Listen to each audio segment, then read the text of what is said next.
This is a case file. This one is not about what you were asked to do.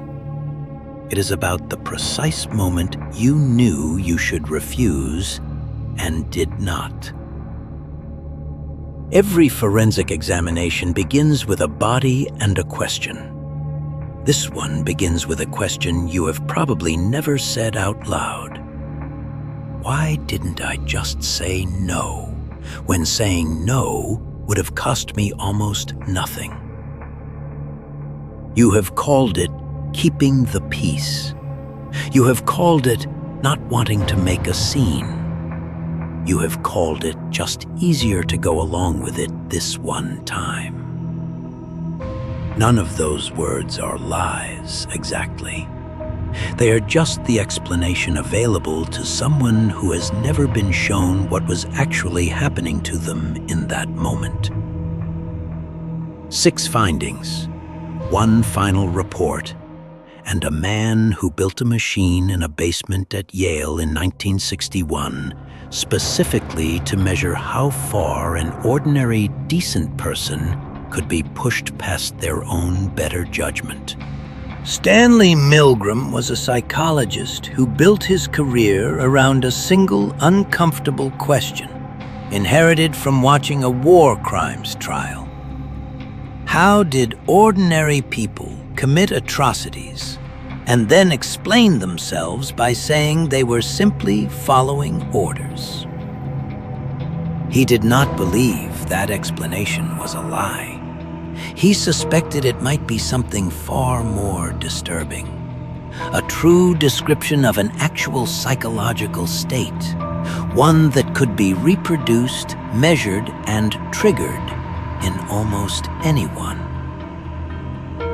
The trial he was watching belonged to Adolf Eichmann, an architect of mass deportation who sat in a glass booth in Jerusalem and described himself calmly and repeatedly as a man who had simply processed paperwork.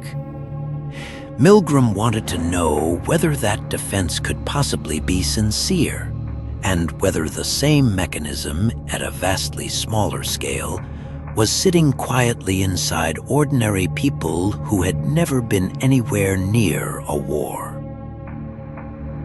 Begin. Before we examine what was done to you, we have to establish what the experiment actually found, because the popular version of this story leaves out the part that matters most. Milgram recruited ordinary volunteers for what he told them was a memory study. One person would be the teacher. Another, in a separate room, would be the learner. Every wrong answer would be punished with an electric shock. The shocks began mild, and with every wrong answer, the teacher was instructed to increase the voltage, one switch further along a panel that climbed, switch by switch, toward a label reading, "Danger, severe shock." The learner was an actor. No shock was ever real. But the teacher did not know that. As far as the teacher understood, every flipped switch was landing on a real human body in the next room. Here is the finding that made this study famous, and the one most people already know. 65% of ordinary volunteers with no record of cruelty, no history of violence, continued all the way to the final maximum switch. But that number is not the first finding in this file. It is the result. The actual first finding is the mechanism that produced it, and the mechanism had almost nothing to do with cruelty. No one was asked at the start to deliver a severe shock to another human being. Every single person in that room would have refused that request immediately, on the spot. They were asked to flip one switch, a mild one. Then, because the experiment continued, another, barely stronger than the last. Then another. The request that finally arrived at the maximum switch was never made. It accumulated 15 volts at a time until the distance between where they started and where they ended had grown too large to measure by looking at any single step. This is the first finding. Nobody asked you to accept the worst thing that ever happened in that room. They asked you to accept something very slightly worse than the day before, and then did it again and again until the worst thing was simply where the gradient had carried you. Researchers studying this effect later gave it a second name, borrowed from outside the lab entirely: the foot-in-the-door technique. Secure a small, nearly costless agreement first. Every subsequent larger agreement then has something to be consistent with, a version of yourself who already said yes once and who would now have to explain, to no one in particular, why this slightly larger yes is suddenly where the pattern breaks. That is the quiet, specific cruelty of a gradient. It does not require you to abandon your own values. It only requires you to apply them one switch behind where you actually are, every single time, until the gap between your stated values and your actual position has grown too wide to cross back over in a single conversation. Milgram's experimenter had a second tool, deployed only when a teacher hesitated and tried to stop. A fixed script.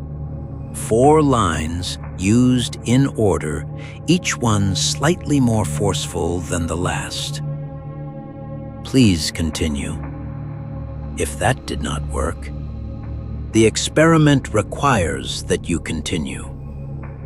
If that still did not work, it is absolutely essential that you continue. And if the teacher hesitated even after that, you have no other choice. You must go on. Notice what is missing from all 4 lines. Not one of them is a threat. Not one of them offers a reason, a justification, an argument for why the shocks should continue. Each one simply asserts with rising firmness that stopping is not an option currently on the table. You have heard a version of this sequence before, somewhere that was not a laboratory. The calm first request, the slightly firmer repetition when you hesitated, the claim that this is simply how things are done, how they have to be done, that there is no other way through this conversation. The final line that removes the idea of choice from the room entirely without ever raising its voice. This is the second finding.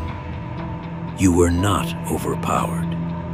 You were issued a script with no exit written into it by someone counting on the fact that very few people in the moment think to write their own. Exhibit 1. You're overreacting. The first prod in a different costume. A calm assertion stated as fact that the problem is your response rather than the thing you are responding to. Exhibit 2. After everything I've done for you. The second prod, no longer a request, now a claim that continuing is owed, a debt with no agreed-upon terms suddenly due in full. Exhibit 3. You know this is how it has to be. The third prod, framed as a law of physics rather than a choice anyone is actively making, which is exactly what makes it so difficult to argue with in the moment. Exhibit 4. You don't have a choice here. The fourth prod, spoken plainly, removing the option from the conversation by simply asserting that it was never there. The same sentence, almost word for word, that ended Milgram's own script. Milgram noticed something else, buried in his own data, that explains why so many teachers kept their hand on the switch despite visible, audible distress.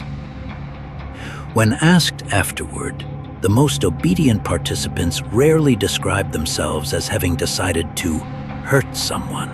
They described themselves as having followed instructions. The decision, in their account, belonged to the experimenter. Their hands had simply carried it out. Milgram called this the diffusion of responsibility. When a person can locate the source of a decision somewhere other than themselves, the psychological cost of carrying out that decision drops sharply, sometimes almost to nothing. It is not exactly a lie. The teachers were mechanically telling the truth. They had not chosen the shocks. But the responsibility had not actually disappeared. It had simply been handed to someone else to hold while their own hands kept moving. This is the third finding. I was just doing what they told me was never a description of innocence. It was the precise mechanism by which guilt got relocated somewhere it could no longer interfere with what the hands were already doing. You will recognize the civilian version of this mechanism in your own file. They made me say it. I wouldn't have done that if they hadn't pushed me to. Each sentence is, in its own narrow way, accurate.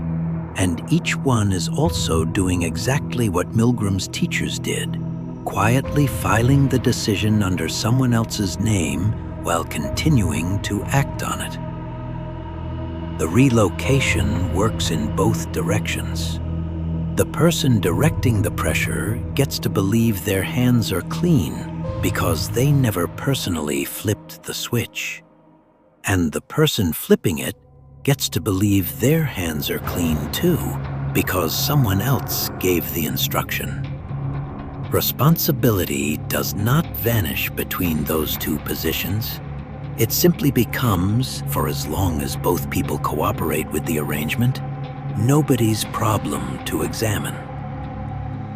This relocation has a name in Milgram's later writing, one of the most important and least quoted ideas in the entire study, the agentic state.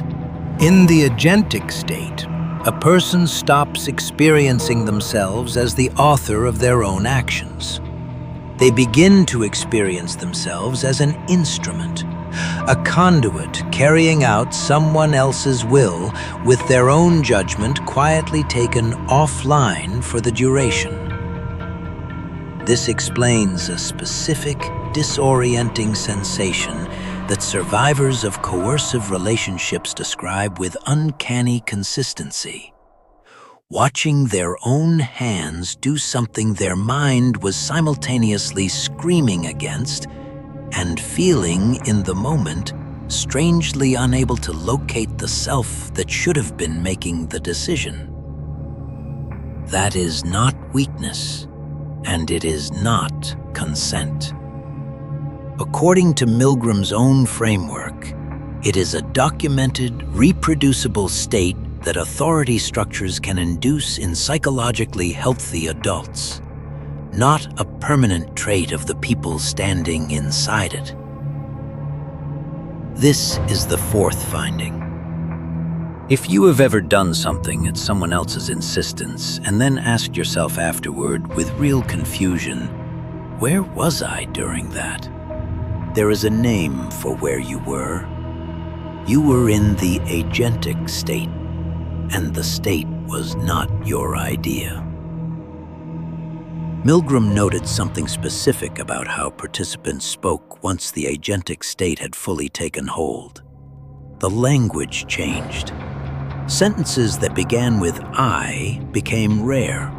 Sentences beginning with it has to be done, it's already started, "It's almost over" became the default grammar of the room. Listen for that grammar in your own account of the rooms you are examining in this file. The sentences where you disappeared as the subject and reappeared only as something the situation was doing to, rather than something you were doing at all. Milgram ran his core experiment in more than 20 variations, and one detail in the data explains almost everything about how compliance is actually engineered. When the learner was in a separate room, only heard through a wall, obedience reached 65%. When the experiment was changed, so the teacher had to sit in the same room and watch the learner's reaction directly, obedience fell to 40%. When the teacher had to physically force the learner's hand onto the shock plate themselves, it fell further still to 30%. Proximity to the actual consequence was the single most powerful variable in the entire study. Distance did not just make compliance easier, it made compliance possible at rates that direct contact never could have produced. A text message is easier to send than the same words would be to say to a face. A decision is easier to enforce through a closed door, a third party, a long silence, than in a room where you would have to watch exactly what it does on arrival. The buffer is not incidental. The buffer is, mechanically, part of how the compliance gets extracted at all. This is the fifth finding. The less directly you were made to witness the cost of saying yes, the easier yes became, and that was never a flaw in your character. It was the exact mechanism Milgram's data predicts, working exactly as documented. It also explains a detail that confuses people about their own past compliance. The version of you that gave in over text, over a phone call, in a conversation where the other person would not quite meet your eyes, was not a weaker version of you. It was simply a version operating with a thinner buffer between the request and its real cost. Exactly the condition under which Milgram's data says obedience climbs highest. This is the final finding. It would be satisfying to end this case file by declaring that the 65% were simply bad people, and that you, examining your own history of compliance, are nothing like them. Milgram's most important conclusion was almost the opposite, and it is worth sitting with the full weight of his own words. Ordinary people, simply doing their jobs and without any particular hostility on their part, can become agents in a terrible, destructive process. He was not describing a rare defect in a minority of cruel people. He was describing an ordinary, predictable response that authority structures can produce in psychologically healthy adults, including, almost certainly, in you, in the specific room this case file is about. The shame that usually arrives at this point in the file, the quiet, private question of, "Why didn't I refuse?" is aimed at the wrong target entirely. You were not missing courage. You were standing inside a gradient, a scripted sequence of pressure, a diffusion of responsibility, and a buffer between yourself and the full cost of compliance. 4 documented mechanisms running simultaneously, exactly as designed. Here is what the file changes once you have read it. Not the compliance that already happened, not the switches you have already flipped in whatever form they took in your own life. What it removes is the verdict that you are simply someone who cannot say no. You are someone who has never shown the mechanism clearly enough in the moment to recognize that no was still technically available the entire time. Milgram found one variable that reliably broke the spell faster than any other. In a variation where 2 additional participants played fellow teachers and one of them refused partway through and simply walked away, obedience collapsed from 65% down to roughly 10%. Defiance, it turns out, is far easier to locate once you have actually seen it modeled by somebody else, even once, even by a stranger. Most people examining this file never had that stranger in the room with them. No one walked out first. No one demonstrated in front of them that the switch could simply be left untouched. They were running the gradient alone, against a script built specifically to make refusal feel later, never now. You may never have had that person in the room with you. You do now. The 4-line script has a name. The gradient has a name. The agentic state has a name. Naming the mechanism while it is running is, according to Milgram's own data, the single most reliable way to climb back out of it. That is the autopsy report. Case closed.